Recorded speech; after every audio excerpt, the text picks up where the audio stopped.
back from Times Square. Kevin McCullough, glad to have you with us as the aftermath of the election continues to be done. Both sides are trying to learn what they can about how the voter electorate shifted in this race.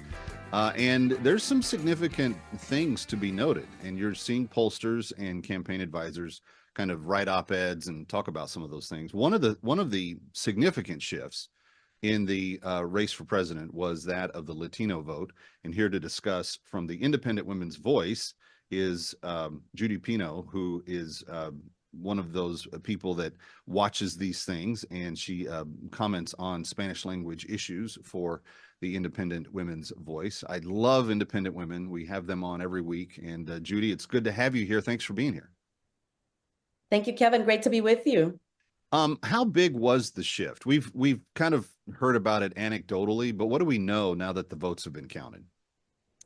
It really was seismic. For many, many decades, Latinos have slowly been shifting to the right, but Latinos have never gotten the credit for it. This is the first election. Well, we could also say during the George W. election, right, the Latinos also put a dent in the Democrat Party. But since then, we've really been moving towards the right.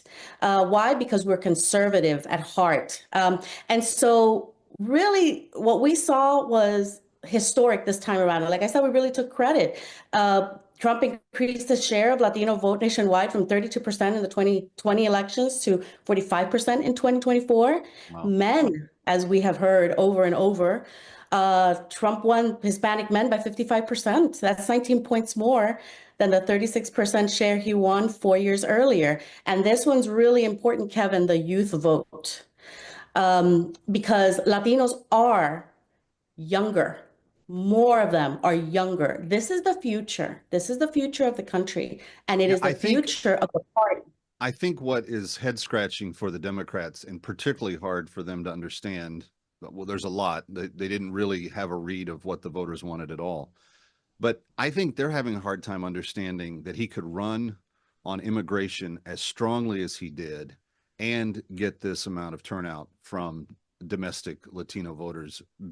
And it makes sense to me, but I don't think that the left has figured this out, that Latino citizens of the U.S. see themselves as Americans, and they want strong borders to keep criminals out. And that doesn't change allegiances just because you may have some people coming across the border that identify as Hispanic.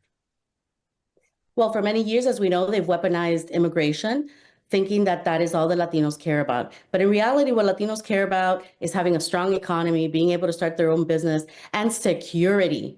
And what they were seeing in that border, coming through that border, the massive invasion that was happening without any rhyme or reason, the very thing that they were running away from in their home,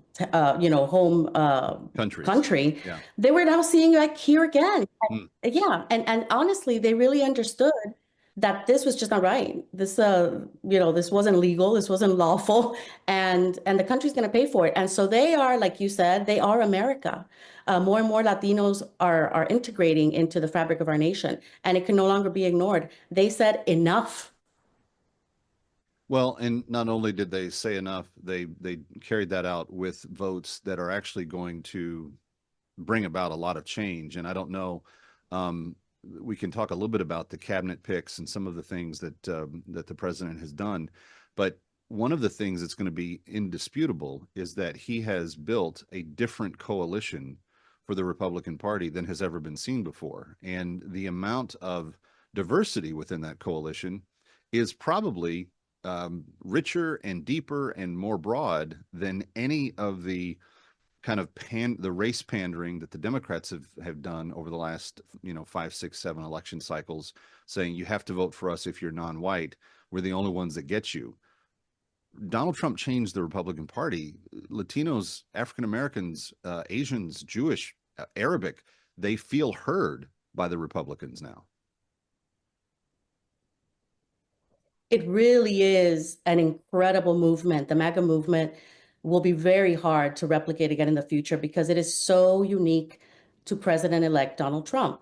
This is a man who was successful with a beautiful family. I think people look up to that. I think it is the American dream. And for Latinos to see a man who is strong, to see a man with a successful family, to see a man who was able to go through so much that we've seen him go in these past couple of years, assassination attempts, we've heard this over and over, and still come out strong and still survive. That's the man you want for the job, especially in this day and age. And Kevin, Latinos really are so diverse within themselves, right? Mhm. We come from so many backgrounds, and they're not wedded to any party ideology. They really vote on the issues. And at this time, it really hit their pocketbooks. And like I said, we are getting younger and younger. And the younger generation just doesn't, this is not your grandma's party, right? Like they are Right. not voting on legacy. They're voting on what is impacting me. I can't buy a house. I can't get a car.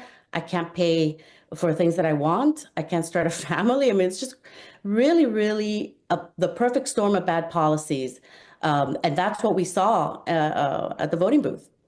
I want to dig a little bit more into domestic policy, but I'll do that in a second. I want to ask you about um, the Latino voter and how they kind of prioritized the issues this go around.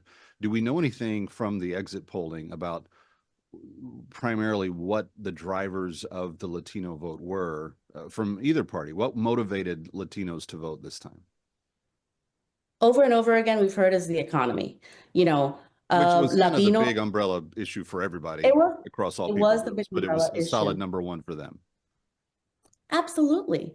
And when you hear that statistic about men, his Latino men going out in droves, because Latino men are providers. They Yeah. couldn't provide for their families. Going down the list a bit, where did immigration, where did abortion, where did those school choice, where did women's issues, where did those things rank in terms of how the Latino voter showed up? Well, the economy, top priority. Immigration, second priority. Education, abortion was like number 4 or 5. And did it trend And pro-life or pro-choice with the Latino vote? Because I think a lot of people misunderstand. I think a lot of at least political strategists misunderstand the Latino voice on the life issue. well, obviously, Latinos being conservative and being very religious, Kevin, they are And very pro-family. pro-life Yeah.